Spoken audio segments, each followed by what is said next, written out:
بسم اللہ الرحمن الرحیم۔ الاعراف نام۔ اس سورہ کا نام آراف اس لیے رکھا گیا ہے کہ اس کی آیات 46 اور 47 میں آراف اور اصحاب کا ذکر آیا ہے۔ گویا اسے سورہ آراف کہنے کا مطلب یہ ہے کہ وہ سورہ جس میں آراف کا ذکر ہے۔ زمانہ نزول۔ اس کے مضامین پر غور کرنے سے بیان طور پر محسوس ہوتا ہے کہ اس کا زمانہ نزول تقریباً وہی ہے جو سورہ انعام کا ہے۔ یہ بات تو یقین کے ساتھ نہیں کہی جا سکتی کہ یہ پہلے نازل ہوئی ہے یا وہ، مگر انداز تقریر سے صاف ظاہر ہو رہا ہے کہ ہے یہ اسی دور سے متعلق۔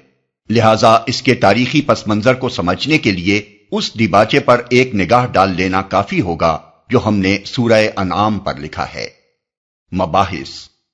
اس سورہ کی تقریر کا مرکزی مضمون دعوت رسالت ہے۔ ساری گفتگو کا مدعا یہ ہے کہ مخاطبوں کو خدا کے فرستادہ پیغمبر کی پیروی اختیار کرنے پر آمادہ کیا جائے، لیکن اس دعوت میں انذار یعنی تنبیہ اور ڈراوے کا رنگ زیادہ نمایاں پایا جاتا ہے، کیونکہ جو لوگ مخاطب ہیں یعنی اہل مکہ، انہیں سمجھاتے سمجھاتے ایک طویل زمانہ گزر چکا ہے اور ان کی گراں گوشی، ہٹ دھرمی اور مخالفانہ ضد اس حد کو پہنچ چکی ہے کہ عنقریب پیغمبر کو ان سے مخاطبہ بند کر کے دوسروں کی طرف رجوع کرنے کا حکم ملنے والا ہے۔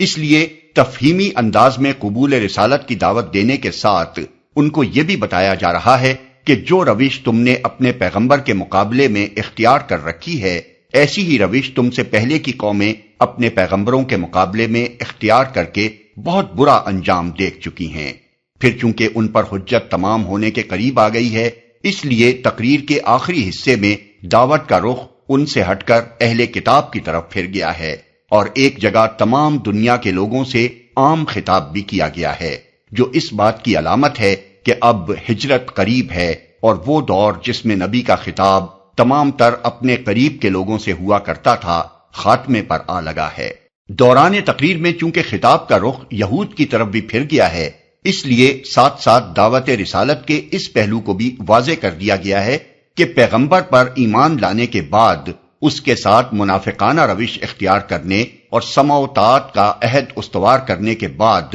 اسے توڑ دینے اور حق و باطل کی تمیز سے واقف ہو جانے کے بعد باطل پرستی میں مستغرق رہنے کا انجام کیا ہے۔